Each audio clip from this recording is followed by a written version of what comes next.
आहे, त्यासाठी जवळ 450 घरांची आवश्यकता आहे. किमान 5000 घरं जी या ठिकाणी पीटीसी मध्ये जातील, सरकारने निर्णय घेऊन पीएपी करून द्यावी आणि पीएपी असतील तर त्या भागातले नागरिक तात्काळ स्वखुशीने त्या घरामध्ये राहतील, रस्ते मोकळे होतील, नाले मोकळे होतील. आणि मी जे बोलतोय माझ्या मताशी या सभागृहातील प्रत्येक आमदार सहभागी असेल की पीटीसीच्या ऐवजी पीएपी द्या आणि त्या नागरिकांना तिथेच स्थलांतरित करा. त्यामुळे लवकरात लवकर डेव्हलपमेंट होऊ शकतं. याची अंमलबजावणी सरकारने करायला पाहिजे. आणि दिंडोशीमध्ये होणाऱ्या पीटीसीला यापूर्वी विरोध केलाय, मुख्यमंत्र्यांना पत्र दिलंय, एसआरएला सांगितलंय आणि आजही आपल्या माध्यमातून मी विनंती करतोय की जिकडे पीटीसी आहेत त्या पीएपी आम्हाला द्या आणि बाजूला असणाऱ्या विकासाच्या जे लोक बाधित होतात त्यांना त्या इमारतीमध्ये टाका. या ठिकाणी प्रकल्पाचं डेव्हलपमेंट होऊ शकेल आणि लोकांना त्याचा फायदा मिळेल. अध्यक्ष महोदय, माझ्याकडे शिवशाही प्रकल्पाच्या इमारती या बांधल्या गेल्या आणि त्या शिवशाही प्रकल्पात जी घरं होती त्यामध्ये आप्पापाड्यामध्ये 198 पीटीसी बांधले गेले. ज्या दिवशी लॉटरी निघाली त्या दिवशी माननीय मुख्यमंत्र्यांनी मी पत्र दिलं की मुख्यमंत्री महोदय, माझ्याकडे डेव्हलपमेंटसाठी आज 5000 घराची आवश्यकता आहे आणि इकडे ज्या ठिकाणी आपण पीटीसी बांधताय ती जवळजवळ 189 जी घरं आहेत, ती घरं जी आहेत ती लॉटरी न करता आपण तात्काळ पीटीसीचे पीएपी म्हणून मुंबई महानगरपालिकेला द्यावी. मी माननीय मुख्यमंत्री महोदयांचं या ठिकाणी आभार व्यक्त करतो की त्याच्यावरती रिमार्क्स दिले, शिवशाहीच्या प्रकल्पाच्या सीओने त्याला मान्यता दिली आणि आज ते पीएपी म्हणून मुंबई महानगरपालिकेला देण्याबाबतची फाईल ही नगरविकासचे सचिव असीम गुप्ता यांच्याकडे. मी आपल्या माध्यमातून विनंती करतो सरकारला, नगरविकास विभागाला की तात्काळ त्याबद्दल आपण कारवाई करा. त्या पीटीसी ज्या आहेत त्या पीटीसी पीएपी मध्ये कन्वर्ट करण्याची परवानगी दिलेली आहे. त्याचे पैसे महानगरपालिका सरकारला देणार आहे.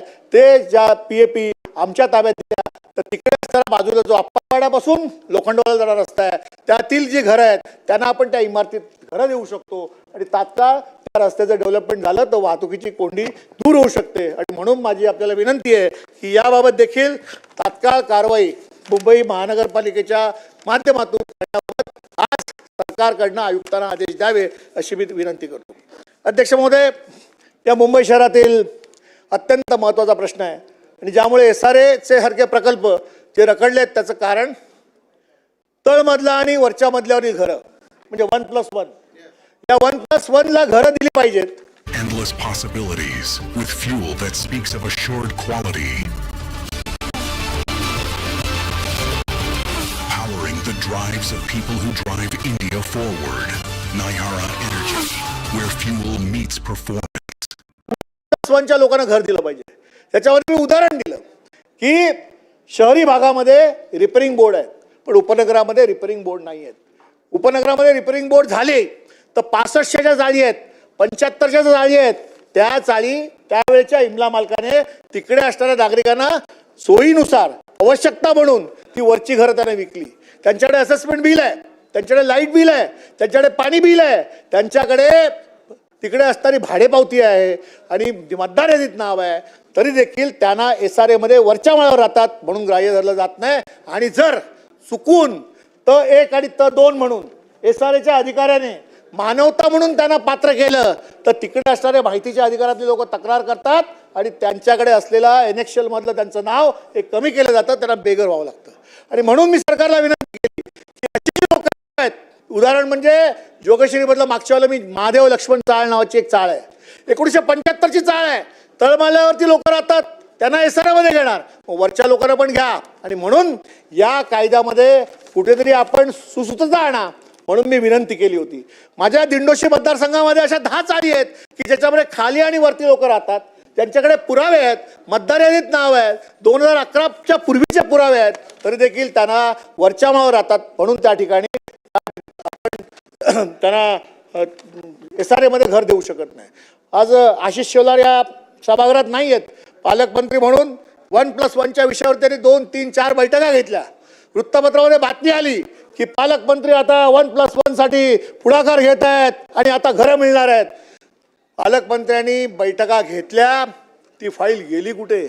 मंत्रालयात त्याच्यावरती कोण वेटोळा म्हणून दागोबा म्हणून बसलाय आणि म्हणून 1+1ची घरं मिळत नाहीत, हा खरा प्रश्न आहे. आणि म्हणून झारीतले शुक्राचार्य जे कोण असतील, ज्यांनी ही फाईल अडकवून ठेवली आहे, त्या अधिकाऱ्याला शोधा, त्याच्याकडनं ती फाईल क्लिअर करा आणि तिकडे 1+1 ज्यांच्याकडे असेसमेंट बिल आहे, ज्यांच्याकडे पाणी बिल आहे, ज्यांच्याकडे लाईट बिल आहे, ज्यांचं मतदारात नाव आहे, ज्यांच्याकडे भाडेपावती आहे, अशा सगळ्या लोकांना 1+1 मध्ये घरं द्या, अशी मागणी मी आज नगरविकास विभागाच्या चर्चेमध्ये करतोय. अध्यक्ष महोदय, बेल मारू नका, मी पहिला वक्ता आहे, त्यामुळे मला माझे विषय जे आहेत ते मोकळेपणाने मांडून मी जास्त वेळ घेत नाही आणि मी मुद्देसूद बोलतोय. वेळेचं बंधन आहे.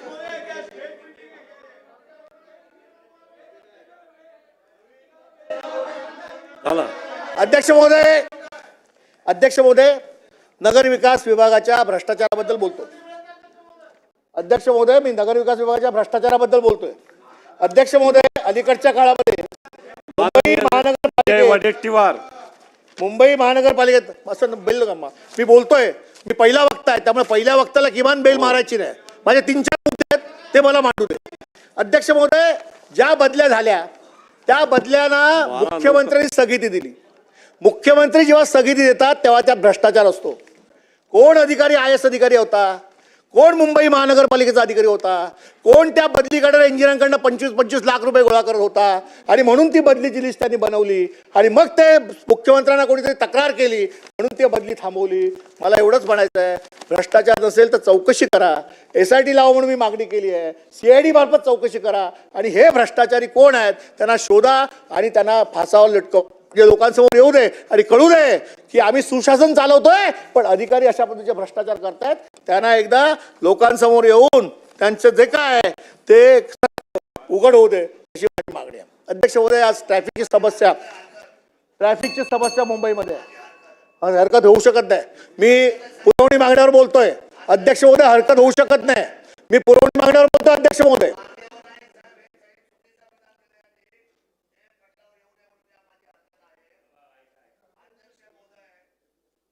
विकास खातं आणि त्याची दिलेली स्थगिती याचा अर्थ भ्रष्टाचाराची होतो का, त्याचा काय पुरावा याच्याकडे आहे का?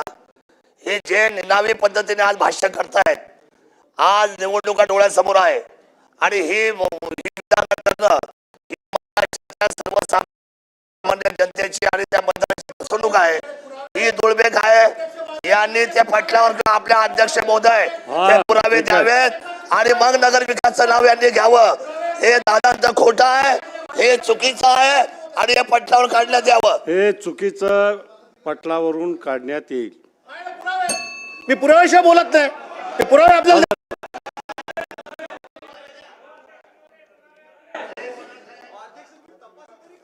अरे तपासून तर बघा. मी बोलतोय चुकीचं बोलतोय खरं आहे. विजय वडेट्टीवार. अध्यक्ष महोदय, ट्रॅफिक बद्दल बोलायचं आहे. अध्यक्ष महोदय, आणखी एक विषय. अध्यक्ष महोदय, सगळ्यात महत्वाचा विषय. अध्यक्ष महोदय, सशुल्क ज्यांचे घर सशुल्क पात्र झालेत, सशुल्क पात्र झालेत, SRA मध्ये असतील मुंबई शहरामध्ये, त्यांना सशुल्कतेचं मान्यता मिळाली. पैसे कुठे भरणार?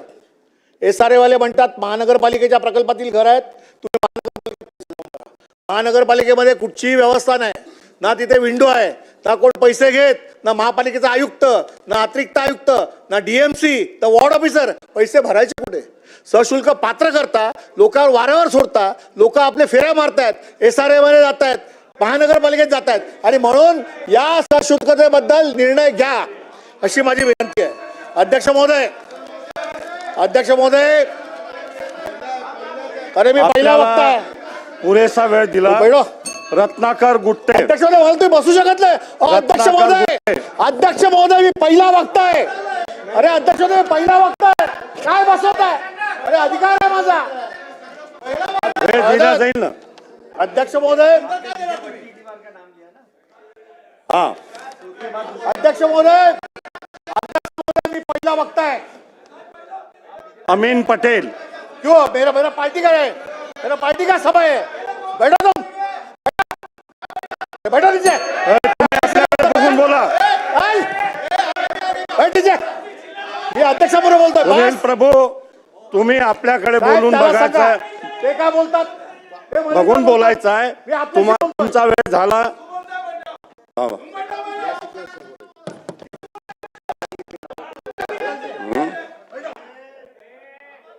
रत्नाकर गुट्टे,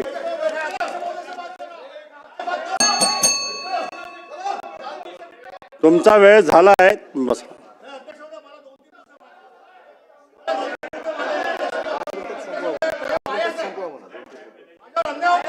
बरं, 5 मिनिटात संपवा.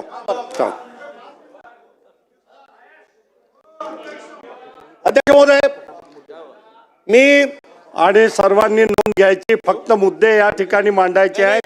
भाषण करण्याची आवश्यकता नाही. बरं, ट्रॉमा हॉस्पिटल जोगेश्वरीला आहे.